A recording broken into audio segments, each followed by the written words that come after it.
ಹಲಾಸ್ತಿನಲ್ಲಿ ಇದೊಂದು ರೀತಿಯಲ್ಲಿ ದೊಡ್ಡಮ್ಮನ ಆಲಯ ಇರೋದ್ರಿಂದ ಬಹಳ ಪುಣ್ಯಕ್ಷೇತ್ರವಾಗಿ ಬಹಳಷ್ಟು ವೇಗವಾಗಿ ಭಕ್ತಾದಿಗಳನ್ನು ಹೆಚ್ಚು ಮಾಡಿಕೊಳ್ತಾ ಇದ್ದಾರೆ ಮತ್ತು ಇದಕ್ಕೆ ಒಂದು ಶಕ್ತಿ ಇದೆ. ಅನೇಕರು ಈ ಗ್ರಾಮೀಣ ಪ್ರದೇಶದಲ್ಲಿ ನಮ್ಮ ಜಿಲ್ಲೆ ಬೆಂಗಳೂರು ಗ್ರಾಮಾಂತರ ಹೀಗೆ ತುಮಕೂರು ಜಿಲ್ಲೆಯಿಂದ ಕೂಡ ಬರಲಿಕ್ಕೆ ಪ್ರಾರಂಭ ಆಗಿದ್ದಾರೆ. ಅನೇಕ ಜಿಲ್ಲೆ ಭಕ್ತಾದಿಗಳು ಬಂದು ಇಲ್ಲಿ ಅವರ ಭಕ್ತಿಯನ್ನು, ಅವರ ಪ್ರಾರ್ಥನೆ ಇವೆಲ್ಲ ಕೂಡ ಮನ್ನಣೆ ಸಿಗ್ತಾ ಇದೆ ಅಂತೇಳಿ ನಂಬಿಕೆ ಆಗಿದೆ.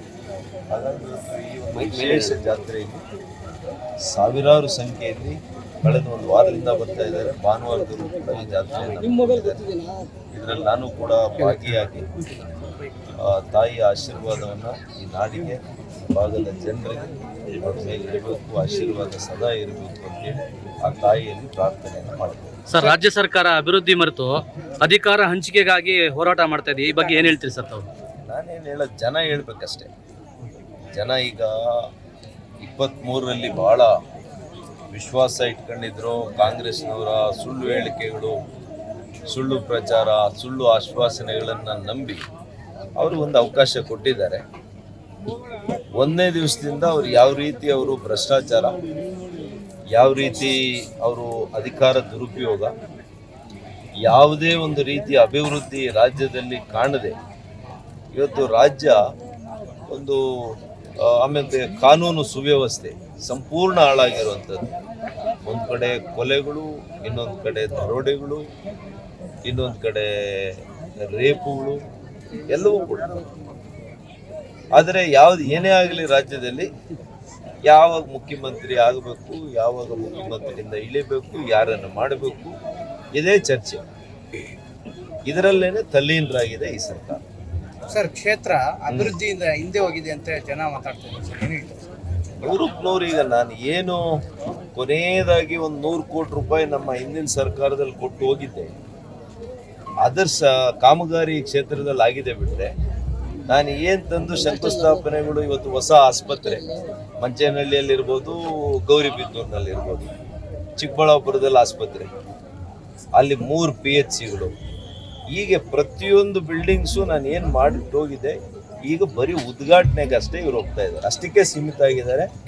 ಒಂದು ಸಣ್ಣ ಪ್ರಾಜೆಕ್ಟನ್ನು ಕೂಡ ಇವರು ಸ್ವಂತವಾಗಿ ಈ ಸರ್ಕಾರದಲ್ಲಿ ತರಲಿಕ್ಕೆ ಆಗಿಲ್ಲ. ಸರ್, ರಾಜ್ಯದಲ್ಲಿ 5,000 ಅತಿಥಿ ಉಪನ್ಯಾಸಕರು 10 ವರ್ಷ, 15 ವರ್ಷ, 20 ವರ್ಷ ಕೆಲಸ ಮಾಡೋರನ್ನ ಮನೆ ಕಳಿಸೋ ಪ್ರಯತ್ನ ಮಾಡ್ತಿದೆ ಸರ್ಕಾರ, UGC ನಿಯಮಾವಳಿ ವ್ಯಾಪ್ತಿಗೆ ತಂದು. ಈ ಬಗ್ಗೆ ಉನ್ನತ ಶಿಕ್ಷಣ ಇಲಾಖೆ ಸಂಪೂರ್ಣ ವಿಫಲ ಆಗೋಗಿದೆ.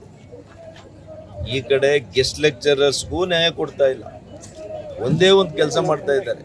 ಪ್ರತಿ ವರ್ಷ ಏನು ರಿನ್ಯೂವಲ್ ಮಾಡಬೇಕು ಕಾಲೇಜುಗಳಿಗೆ, ಯಾವ್ಯಾವ ಕೋರ್ಸ್ಗೆ ಎಷ್ಟು ಫಿಕ್ಸ್ ಮಾಡಬೇಕು ಅಷ್ಟು ಫಿಕ್ಸ್ ಮಾಡ್ಕೊಂಡು ಅಷ್ಟು ಹಣ ತಗೊಳ್ತಾ ಇದ್ದಾರೆ. ಭ್ರಷ್ಟಾಚಾರದಲ್ಲಿ ತೊಡಗಿದೆ ಅಷ್ಟೇ ಉನ್ನತ ಶಿಕ್ಷಣ ಇಲಾಖೆ. ನಮ್ಮೂರಿಗೆ ನಮ್ಮ ಶಾಸಕರು ಅಂತ ಪ್ರತಿ ಹಳ್ಳಿಗೂ ಹೋಗ್ತಾ ಇದೀವಿ, ಹಿಂದೆ ಅಷ್ಟೇ.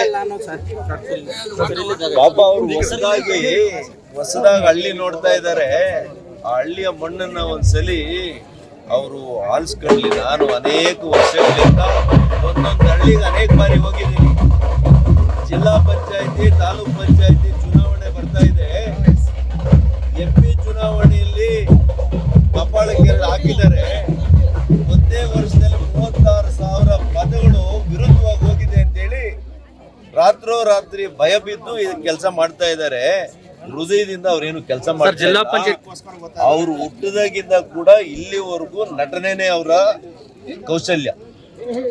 ಆ ನಟನೆಯ ಮುಖವನ್ನೇ ಇಟ್ಕೊಂಡು ಜನರ ಮುಂದೆ ಇವತ್ತಿಗೂ ಎಲ್ಲವೂ ಕೂಡ ನಟನೆನೇ, ಯಾವುದು ಕೂಡ ಹೃದಯದಿಂದ ಬರುವಂತದ್ದಲ್ಲ. ಅವರು ಸರ್, ನಗರಸಭೆಯಿಂದ ಪಾಠ ಕಲ್ತಿದ್ದೀನಿ, ಜಿಲ್ಲಾ ಪಂಚಾಯತಿಲಿ ಕ್ಲೀನ್ ಸ್ವೀಪ್ ಮಾಡ್ತೀವಿ ಅಂತ ಹೇಳ್ತಿದ್ದಾರೆ ಸರ್. ಅದಕ್ಕೆ ಬೃಹತ್ ನಾಟಕ ಅಂತ ಹೇಳಿದ್ನಲ್ಲ ನಾನು ಮೊದಲೇ. ಯಾಕೆ ಅವ್ರು ಹೋಗ್ತಾ ಇದ್ದಾರೆ ಹಳ್ಳಿಗೆ ಅಂದ್ರೆ, ಒಂದು ವರ್ಷ ಹೋಗ್ಲಿಲ್ಲ. ಯಾಕೆ ಹೋಗ್ಲಿಲ್ಲ? ಅವಾಗ ಹಳ್ಳಿಯವ್ರು ನೆನಪಾಗಿ ಬರಲಿಲ್ಲ ಹೇಳಿ.